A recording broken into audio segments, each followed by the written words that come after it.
So guys, isang mapagpalang araw sa atin lahat at magandang umaga po. Ako po si Boss Milo Vlog, ang inyong lingkod. Itong umaga pong ito papunta po tayo sa ating sasakyan, jeep. Tumawag po sa atin ang ating driver at nagputukan daw po ang ating fuse ng ating jeep na nawala po yung mga ilaw sa likod at harap. Actually bagong wiring po yung ating jeep at hindi po natin alam kung bakit nagkaroon ng pagputok ng ating mga fuse.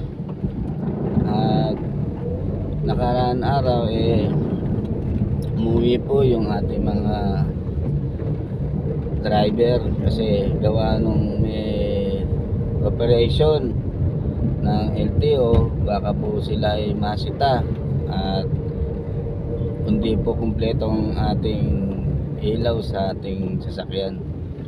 Kaya ngayong umaga po ating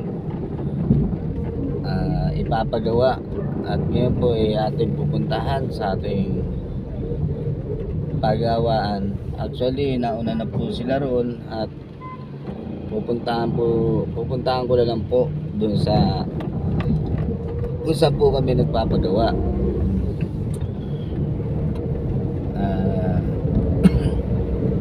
Sana po madali lang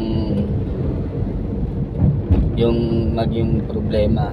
Actually bagong wiring po yun, hindi lang po alam bakit ganun, nagkaroon ng aberyang ganun na pumutok yung mga fuse.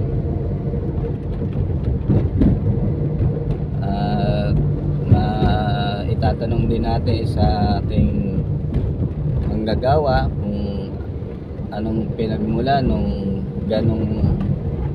ganong problema, bakit pumutok yung mga fuse. Nakaraan ang naging sira ng sasakyan natin alternator naman hindi kumarga, nasira po yung rotor. Ayun nga, gastos na naman. Wala po tayong magagawa kasi hindi natin masasabi kung kailang masisira yung mga ganong parts. Nagpalit tayo ng rotor, naging maayos naman. Sumunod naman starter, ganun din, rotor din ang naging sira, rotor ng starter. At atin binilan ulit at atin ang pinaservisan yung rotor ng starter. Hindi siya umandar. Tapos nakaraan hindi na naman umandar, gawa nga nung nagputukan yung mga fuse hanggang sa hindi na naibiyahe yung ating jeep. Ayan. Kaya ngayong umaga pinauna ko na sila ron at ako ay susunod na lang sa kanila para maumpisa na yung paggawa hanggang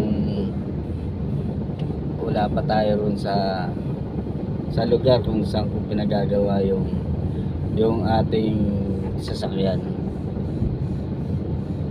At sa ngayon dito tayo sa karsada ng Pasangandaan. Buti naman po wala nang ganong traffic. Natapos na po yata yung ginagawang pagbabakbak dito at pag-ukay, at siguro na sumentuhan na kaya wala nang ganong traffic. Mga nakaraang pagdaan ko rito sobra po ang traffic dito. Ngayon medyo maiksi na ang traffic dito sa sa Handaan. Nagbakbak po kasi dito sa sa harap ng SM sa Handaan ng karsada, at agad-agad rin naman sinumentuhan nung binakbak. Guys, ganito na lang, at maya update ko kayo pag nandun na ako sa pagawaan. Okay, salamat po.